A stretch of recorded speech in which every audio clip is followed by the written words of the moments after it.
Welcome, everyone, to another episode of Just Saying Football with Jack and Sean. I'm your host, Sean Gannon, alongside my partner, Jack Nicholas. We're here to bring you news, notes, weekly updates, and game analysis of your favorite teams from around the league. If you have the chance, go check out our website, justsayingfootball.com. Follow us on Instagram at JustSayingNoGWJS for article and video updates. And don't forget to get us in your ear on Spotify at Just Saying Football. Dude, we are into week 14. Season's moving along quickly. Two teams on a bye. We got the Washington Commanders and the Arizona Cardinals. And after a pretty good week 13 1 p.m. game slot, it's not the same this week. Yeah. This week it's going to be a little bit flipped. We have some solid 4 p.m. games. We'll get into those later. But it's a big week, Sean. I know we were talking about it off camera. Fantasy playoffs just a week away. Everybody's probably freaking out, looking for some good picks. And we've been killing it. Sean has 4 straight weeks, double-digit picks. So get ready for that to continue. We got a lot of tips here today that are going to help you out with all that. But yeah, Sean, you're going to start us off. We got a good game, I would say, but we're calling it a blowout for sure, right? We're putting it in the blowout category, and let's jump right into it because we got the Seattle Seahawks making their way to San Francisco to take on the 49ers. The 49ers favored this one minus 10.5. Over under here 44. And that's the real reason why they're in this blowout category. And despite Seattle and DK Metcalf having a pretty solid game offensively, 3 touchdowns for him, murdered me in fantasy football. They were bleeding points to the Dallas Cowboys. I'm locking in the 49ers. You are too, but what are your thoughts about this game? Yeah, San Francisco's defense, we saw these guys, on Thanksgiving, and San Francisco beat them 31-13. So kind of just gives me a reason to think that San Francisco is going to be running away with the NFC West again this year. They're at home, 4 o'clock, 1 o'clock Pacific time. It's going to be a good game for them. Seattle, they're just not as good of a team without Kenneth Walker, and they won't have him this week. Yeah, it's looking, Seattle had it for a second in the NFC West, and sadly the 49ers got back on a roll. And just to put that in perspective, the first 5 weeks of the NFL, when they were 5-0 and everyone was saying they were the best team in football before the 3-game skid, they scored 135 points. They hit that 3-game skid. They had the bye week. They got Chase Young, currently on a 4-game win streak. You know how many points they've scored in 4 games, 1 game less? 133 points, my friend. Okay. Ooh. The 49ers have gotten better, and the entire league should be put on notice for that, because we're going to move this right along to another opponent in the NFC West. We got the LA Rams making their way to Baltimore to take on the Ravens. The Ravens are favored in this one by minus 7.5, over under here 44.5. We're both locking in Baltimore, but how are you feeling about this game? Yeah, I think that, LA has shown a lot of fight the last couple of weeks. We saw last week that they really just continue to pile on points. They're really in it to continue a run. We saw this team win a couple of years ago, but I got to say, Baltimore, one of the better teams in the league right now. They're only allowing about 15 points a game. The Rams don't play really great in these matchups. They're playing in Baltimore. It's a tough place to play. And, I just think even last week was a little flash in the pan for me. The Rams, if they want to get in the playoffs, they're going to have to beat a team like this, but Ravens at home, hard to bet against. Yeah, that Browns defense is great. A lot of people were expecting maybe the Browns defense to kind of keep this game in check, and the Rams completely ran away with it. I think it's going to be a little bit different this week. The Ravens, another great defense, but matched with a much better offense than the Browns currently have right now. So I do expect, of course, Baltimore to win this game. Do want to give a shout out to Puka, over 1,000 yards on the season, and he already broke the Rams rookie record. So he'll just stacking it up at this point. At this point, he is killing it. All right, let's move this right along into an NFC South battle when the Carolina Panthers make their way to New Orleans to take on the Saints. The Saints are favored this by minus 6.5, over under here of 36.5. Now, it's not looking like Carr will play in this one. He's still in the concussion protocol. Potential for him to still go out there. So at the moment, it will be Jameis Winston. We're both locking the Saints. I'm not worried if Jameis Winston gets the start. I think it will be all Alvin Kamara. What we've seen from the Panthers this year has just not been it. Yeah, they're definitely, still in that rebuild mode. I mean, second worst defense in the league, third worst offense. New Orleans, middle of the pack team. And, we've seen these teams already, play in the past couple of years. New Orleans has usually, kept it close, but we saw them earlier this season, win a close game in week 2. And, I think they get it again this week. No problem. The Saints, they're kind of gunning for the playoffs in a weird way because their division's so bad. But I got to say, you got to take them in this one, no problem. Yeah, and one of the things I do just want to say about the Carolina Panthers, I think the most important thing that they need to do at this moment, outside of thinking about who their next head coach is going to be, you got to build up the confidence of Bryce Young somehow. Yeah. 3 offensive coordinators over the last few weeks. They're riding this 1-11. So what you need to do right now is just create a game plan consistently, continue to try to build his growth, because last thing you want to do is just completely shoot his confidence down, and then you're bringing another coach. It will end up becoming a mess. So that's the most important thing that the Panthers need to do: build up Bryce Young's confidence late in the season. Yeah, no, it's crazy when you see the number one pick. You know you're the number one pick because you're usually going to a team that is struggling, and boy, they are struggling. And I got to say, 0-7 on the road this year. You're going to New Orleans, one of the tougher places to play. Definitely take that 6.5 for me, no problem. Yeah, start the Saints defense. We got him in fantasy. All right, let's move us into our meh categories. Another NFC South showdown when the Tampa Bay Buccaneers make their way to Atlanta to take on the Falcons. Atlanta's favored in this one by -2 with an over-under here of 40. Shout out to Mike Evans off the bat, a 10th straight season with 1,000 receiving yards. He's done this with guys named Tom Brady, Baker Mayfield, Blaine Gabbert, Johnny Manziel, Jameis Winston. All right, and actually, the Manziel one was going back to his college days, but still. But damn, was he good back then too? Yeah, Jameis as well. What are your thoughts about this game? Yeah, I texted you right when he got the 1,000 on Sunday. I said, man, we don't think about it enough, but he's definitely a first ballot Hall of Famer. I mean, he's top 20 in all major categories. 10 straight 1,000 shows how availability you are. And you said it right there, Super Bowl champion. I got to give you a shout out though, Jesse Bates on the Atlanta side. First, huge home run free agency for them. We saw him in Cincinnati. He has 5 picks this year. I do expect, if anybody can throw a pick to Jesse Bates this week, it's going to be Baker Mayfield.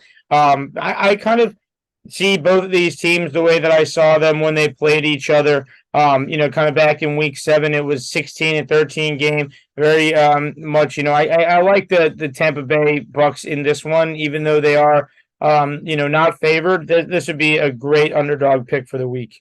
Yeah, absolutely. I'm also going to lock in Tampa Bay. They lost the first meeting against the Falcons at home. I think this is the time where they get their revenge. There's a lot at stake right now for Atlanta and Tampa Bay. If Tampa Bay is able to get this win, they'll be tied with Atlanta.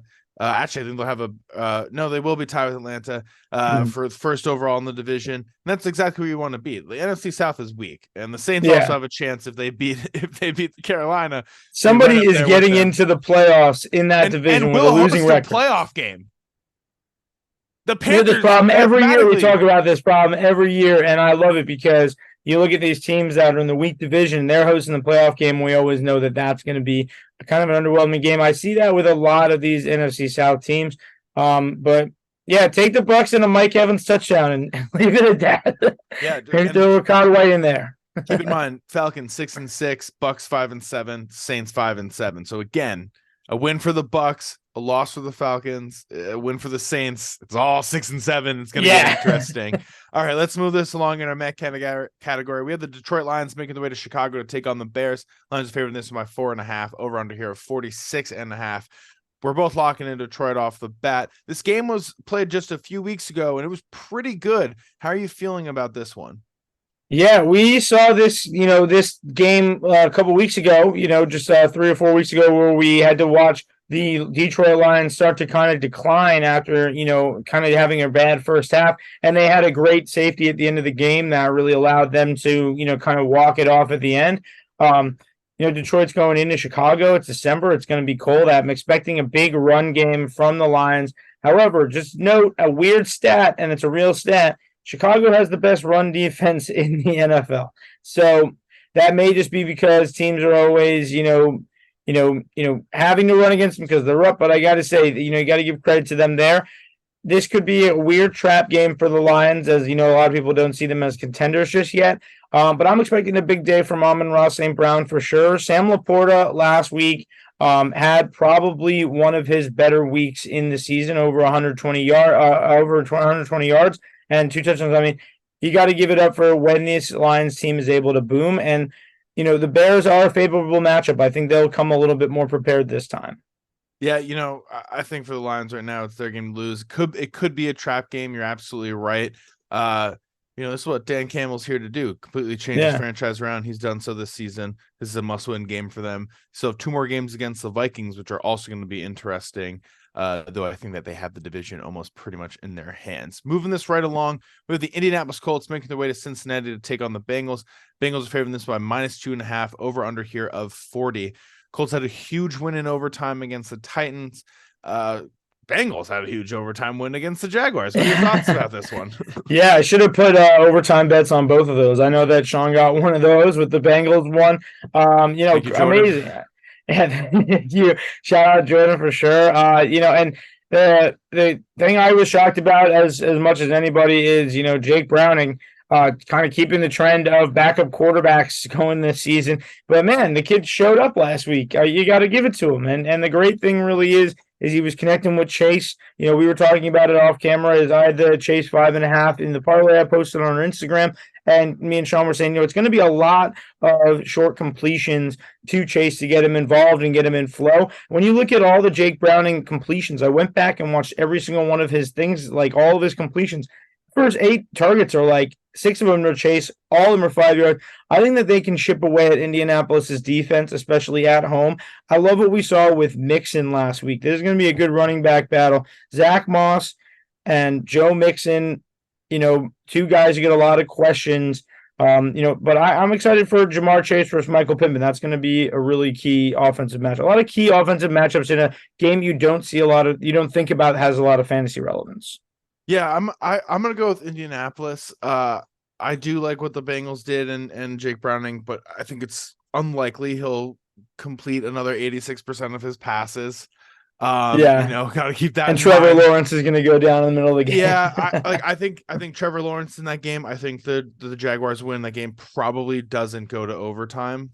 Or they win in overtime with ease. So, that's another factor to keep in mind. He played great. I love seeing him hit the deep ball to Jamar Chase. He saw the one-on-one coverage, and he took it, as you should. It's Jamar Chase. If you throw it up in his region, he's going to catch it. And I expect them to pass a lot on the Colts this week. But I think the Colts have a lot going on with them offensively. They'll be able to keep pace with this. And we've seen the Colts pull out these weird wins this season. They're definitely a very different team right now than they were under the last few years under Frank. Yeah, I agree, honestly. And we've seen them win these close games. This is definitely going to be a closer game than we expect. All right, let's move this right along because we have the Jacksonville Jaguars making their way to Cleveland to take on the Browns. Jacksonville's favored this by -3, over under here of 39.5. Jacksonville, just speaking about them, lost his heartbreaker in overtime. They are looking like they will be without Trevor Lawrence to a high ankle sprain. For some reason, they're listing him as questionable, but I can't imagine that he's playing in this one. So expect CJ Beathard to get his first start of 2023. Yeah, CJ Beathard, we've seen him in San Francisco in the past. A veteran quarterback, like you said. The Jacksonville defense is something that is going to need to really step up. They're division leaders. They're going to be taking on a lot of good quarterbacks if they do host playoff games throughout the NFL playoffs. I will say, I think they're a little underrated. So, despite getting kind of torn up by Browning, as I was saying before, they have a lot of great guys playing right now. Josh Allen, 13.5 sacks right now, which is, he got his second interception of his career against Tyler Boyd. A lot of people were saying, it's a second pick. He has one against the other Josh Allen and one against Tyler Boyd, which is just a fun fact. But I got to say, Fosade Olukun, who we used to talk about over the last couple of years on this show, in Atlanta, a guy who doesn't get talked about enough, is leading the league right now with 131 tackles. When you have Cleveland as a run game team, you have these 2 guys up front. I think Jacksonville, for me, is going to be the pick, just because I think they're going to lean on Etienne and they're going to lean on this defense. The Browns defense is good. I'm going to take the under at 39.5. No problem on this one. Yeah, I'm going to also lock in the under, but I'm going to go with Cleveland. I think that their defense is going to have a bounce back game. CJ Beathard didn't look great out there. They won't have Christian Kirk in this one. I think that they'll be able to stuff the run with ATN, which will limit what Beathard could do.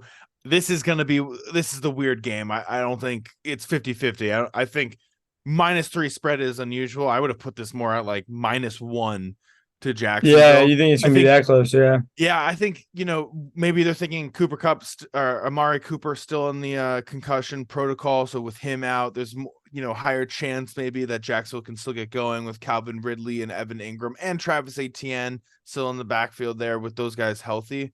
But I think the Browns have a bounce back game. This could easily be that 16-10, 16-13 kind of game that we've seen from Cleveland the last few years at times. Yeah, and it's a battle of backup QBs. It's kind of been the theme of this week going in. So, I don't expect too many points, especially like you said, these defenses are like hit you in the mouth defenses. Yep, absolutely. All right, let's move this right along because we have the Houston Texans making their way to New York to take on the Jets. Texans are favoring this by -4.5, over under here 38.5. We're going to be at this game, you and I. Yep. So look out for any social media posts they might have there, everyone. For sure. Some cool Jets fans stuff. Tons of cool Jets fan stuff. Hopefully maybe a Texan fan out there. First bit of news, though, obviously Tank Dell will be out for the rest of the year, which is brutal. One of our favorite rookies of the year. Yeah, it's here for him. Stroud's favorite target, but it was also looking like the number one wide receiver. I'm locking in the Texans despite the injury. I'm curious to see how this offense responds. Now they won't have Tank Dell. Who's going to step up and take over that role? Is it Nico Collins? Is it Robert Woods? Is Noah Brown? Is Dalton Schultz going to kind of get more re-involved in this offense once again? But right now the Jets are going back to Zach Wilson. It's all over the place with that offense. Yeah. As good as that defense is, I think Stroud can beat them. Yeah, I think the Texans defenses looked great. Last week, both their last two defensive top picks, Will Anderson from this year, Derek Stingley from the year before. 2 interceptions for Stingley, 2 sacks for Anderson. They had a kind of a coming out party last week of, kind of finally showing that this Houston defense is on par with the offense. The Jets right now, their defense, I say it every week, it's one of the better defenses. And CJ Stroud, who is a rookie leading the NFL right now, with 3,500 passing yards. This is going to be a challenge for him. If the Texans want to make a stretch, they're going to need to win a game like this. I will take them at the 4.5. I will take the under at 38.5 because I don't believe that the Jets will cover on their end. But give me a good game from Breece Hall. He's going to have to make things happen in the receiving game. Zach Wilson was checking down to him a lot in the games he was playing well in. So let's see what happens. Give me Houston, but I also give me a Nico Collins touchdown, no problem in this one. He is going to get fed now that Tank isn't there. We saw him have almost 12 targets over the last couple of weeks. He had a huge touchdown last week. Love that. Just big game from Nico Collins. Awesome, I love that. All right, let's keep this moving along. So we got my Minnesota Vikings making their way to Las Vegas to take on the Raiders. Minnesota's favored in this by -1.5, over under here 40.5. And I just have a big smile. Back again. It's so nice that he's back. The Josh Dobbs game was ugly. All right, that was a really bad Monday Night Football game. And then to go in the bye week was not great. All right, there was a really bad taste in my mouth. I will just want to say, I don't know if I put on the record in our last episode, but I just want to put on the record there were 2 balls that were intercepted that were off the receiver's hands. So I'll give him the benefit of the doubt. I'll give him the benefit of the doubt on 2 of them. And even Jordan Addison came out and said, I got to catch that. So, let's relax. But I'm locking in Minnesota in this. Danielle Hunter, 13.5 sacks on the season. Max Crosby did not participate in practice on Wednesday with a knee injury. That's been lingering. Both these teams are coming off the bye, something to note. But I think that Kevin O'Connell in this offense is due for a bounce back after a really atrocious performance on Monday Night Football. Yeah, and you got to go into Vegas. You're only favored by 1.5, but I got to say, I think that's just Vegas saying we have no idea what the Vikings are going to look like now that they have been developing. It's going to definitely be taking some rust, I think, but the Vikings coming off a bye week actually makes me feel a little bit better. The Raiders too. It's one of those things where, I feel like at the end of the day, you're going with which team looks better. And the defense right now, Danielle Hunter has 13.5 sacks this year. Aiden O'Connell is not going to have fun with that. He has a very low graded offensive line. It's going to be, I'm very excited to see what Josh Jacobs does because this is going to be a test for him against one of the top 10 defenses against running backs this year. But I like Josh Jacobs in this game for the Raiders side. But, man, I'm so happy that JJ is back. That's the only thing everyone's going to be talking about. That's the only thing they should be talking about. I love that. He's one of my guys. I love him. He's one of Sean's guys. everybody's excited to have him start in fantasy. If he's not off your IR yet, get him off your IR. I think this is going to be a good game for him and Addison. We finally get to see kind of Addison, who's gone a little Super Saiyan the last few weeks while he's been number one. And TJ Hawkinson too. I mean, who does Josh Dobbs love more than TJ Hawkinson? So he loves you got to start all those guys this week. Absolutely. He loves the tight end. He does love the tight ends. It's been great. I'm looking forward to JJ being back and for what kind of contract he's going to be getting this off season. But we'll get into that much later on as the season progresses. That's for the off-season talk. Oh yeah. All right. We got an AFC West showdown, and our last one in the man category is when the Denver Broncos make their way to LA to take on the Chargers. The Chargers are favoring this by -3, over under here of 45.5. Chargers had the weirdest win of the season with a 6-0 victory over the Patriots. So you don't deserve that win, sir. It was ugly. Got some weird stats for people if they want some weird ones. It was some weird stats. Chargers currently 8% chance to make it to the playoffs. Broncos 23.3% chance to make it to the playoffs. So a way better chance. They have a much better chance. I'm locking in Denver in this one. It was a rough one for them out in Houston last week. I do expect them to bounce back. This Chargers team is bleeding points. Yeah. To offensive passing. I'm locking in a Jerry Jeudy anytime touchdown. I feel like this is a good game for Russell Wilson to jump back after a 3-interception game. 2 of them going to Derek Stingley last week. Yeah. And look, we were just talking about how hot the Broncos were, 5 straight wins. They lost a close one last week. If they got that touchdown at the end there against Houston, it would have been, it would have been 6 straight. We're talking about them possibly winning 7 straight. I mean, we got to put some respect on the Broncos. If they were in the NFC right now, you'd be questioning whether or not they'd be, in a better not contention. They have a great defense. Russell Wilson, until last week, did a great job, but I love that. They need to bounce back from Jeudy and Courtland Sutton this week. Those are really their 2 main pass catchers. Yeah, those are their guys. All right. Let's move us into our games of the week. We have 2 really solid games. Oh, yeah. Our first one, NFC East showdown when the Philadelphia Eagles made their way to Dallas to take on the Cowboys. The Cowboys are favored in this one by -2.5 and over under here 48.5. Eagles won in their first meeting this season, and it was the Cowboys' toughest matchup so far they've had. This will be a good test to see because they've been under a ton of scrutiny for the easy schedule, which is it's not their fault they get an easy schedule, but yeah, when you have a good record and you beat teams with losing records, you get scrutinized. Sadly, that's just the name of the game. So how are you feeling in this one? Yeah, like you said, this is going to be a very competitive battle. 2 teams that are at kind of the same level right now. We saw Philly get rocked last week by San Francisco. Sorry, not sorry, Eagles fans. I'm going to tell you right now that the Cowboys, I've been saying a lot about them, a lot about how their offense is getting it done, how their defense is shutting it down. And the one great thing I think here is we kind of have an idea of the playoff picture where that Dallas is going to be the 1 team in the 5th seed, and it's like who's going to be in the last 2 seeds, just the way that the records are shaping out. But if Dallas really wants to secure that, they're going to need to win this at home, and we've seen them have a tough time with Philly in the past couple of years, especially Dak Prescott. One thing that really excites me here is obviously the 2 top receivers of each team, A.J. Brown, CeeDee Lamb. Right now, CeeDee Lamb, 1,182 yards. It's the 2nd most in the NFL behind Tyreek Hill. 4th most in the NFL, A.J. Brown, 1,164. These are good good receivers against teams with not great secondaries. They give up a lot of yards. Do you think that both of them can get 100 this weekend? Oh, easily. Yeah, I like that. Both of these teams struggled against the pass last week. We saw it with DK and we saw it with Debo for their respective teams. But I'm locking in Philly. Debo. I'm locking in Philly right off. But yeah, thank you, Debo. I'm locking in Philly, though. That was a really, really tough loss that they had to suffer with last week. And I think that they are one of the better teams still in the league. If they want to show that they are, like legit Super Bowl contenders, you got to bounce back after an embarrassing 42-19 loss by beating a division opponent.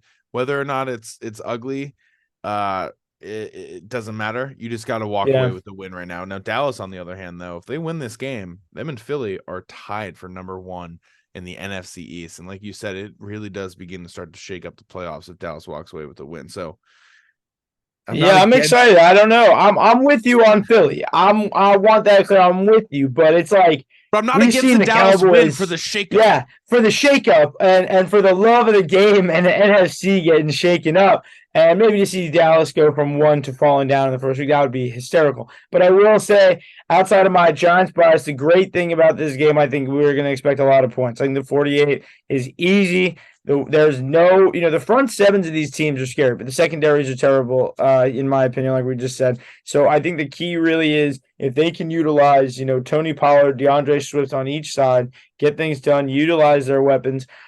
They're just going to need. I think it comes down to time of possession too. When I see something like the Cowboys favored by 2.5, I'm always very 50-50 on 2.5. So I always like to take the away team that's an underdog, and I think that lines up perfectly with Philly in this one. Yeah, absolutely. All right, let's move us into our last game of the week. We have the Buffalo Bills making their way to Kansas City to take on the Chiefs. Kansas City is favored this by -3, over under here of 47.5. Bills are coming off of the bye week. Kansas City is struggling. They took a surprising loss to the Packers. Now, there were some missed and some bad calls, but Kansas City does not appear to be the same team that they have been for the last few years. What are your thoughts? I don't know. We were talking about how they've kind of changed their identity to a defensive team, but maybe I was just using that as an excuse that I didn't want to say that the Kansas City offense is bad. But I'm just going to put it out there. Outside of Pacheco, I really don't know what the identity of the Kansas City Chiefs offense is. And I'm like, where's Travis Kelce? Where are the receivers? I really don't know if this team flows without a good run game. And we saw the moment they had to switch into the pass, once the Packers started keeping them in that game, it was not the same. If Kansas City, both of these teams have a lot to prove for teams that, last year we were saying we want them both to win the AFC.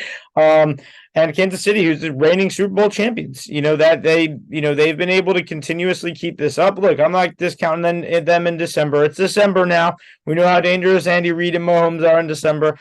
That's why I'm taking Kansas City. They're at home.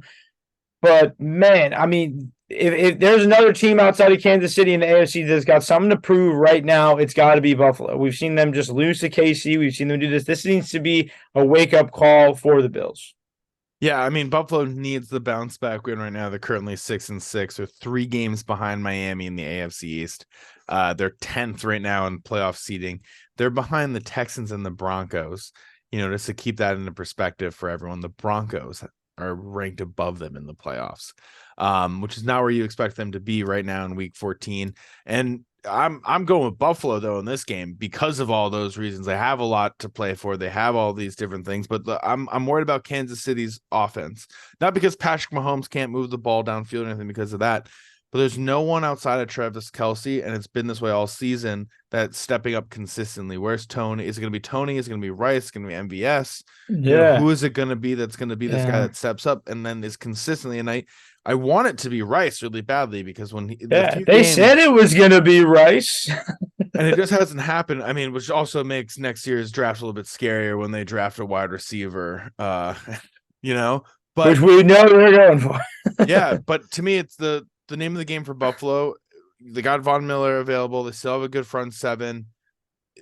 If they're able to get Mahomes off balance, like you said, when Mahomes in the passing situations against the Packers, it just wasn't the same. He didn't have his go-to guys. So for me, if they're able to just kind of get after Mahomes, make him uncomfortable offensively, there's no reason why Stephon Diggs, Gabe Davis, and this entire offense can't get going. I know, and like you were saying, we just got to figure out at this point in the season who that's going to be. We can't be spending the last 5 weeks of the season saying, "Oh man, like it's got to be this guy or this guy." Like if Travis Kelce is underperforming, you still have Isaiah Pacheco having 18 carries, 110 and a touchdown last week, and he has 3 touchdowns over the last 2 weeks. So that the offense is now going to be running through him, and they trust him. But when you have a $500 million quarterback, your identity should not be your second-year, 7th-round running back. And I'm not giving any shit to Isaiah Pacheco, but I'm saying for the Chiefs, like, how do you not figure that out and say, well, now Pacheco is good. We should get our receivers on the same page because now you got the other side with Buffalo, and they have Dalton Kincaid, and they have Stephon Diggs, and they have Shakir coming up, and Gabe Davis. So, and they're coming off the bye. So they're rested, and expect them to be rested because KC, after a loss on Monday night, they're exhausted right now. Yeah, and that AFC Championship game from a few years ago, that is still freshly in everybody in Buffalo's mind. So I gotta lock him in this one. But that's all the time that we have. Thank you everyone for listening. Thank you everyone for tuning in. It's a good week of games, especially in our later 4 p.m. ones. Yeah, so definitely enjoy the games. We got a low-key Thursday night game this week, a couple low-key, 1 p.m.s, but then the 4 o'clock, make sure to turn on Red Zone. It's going to get really hot. But, everything's going to be great. JJ's coming back. We've got a bunch of AFC, NFC champions coming to fight their rivals, and me and Sean's here to just give you guys more hot picks. But enjoy it. Enjoy the fantasy playoffs. Always remember to check us out on YouTube, Just Saying Football. Spotify, Just Saying Football. Get us in those ears. And we got Just Saying No G WJS on Instagram for all your article and video updates. And thank you guys for watching. Enjoy.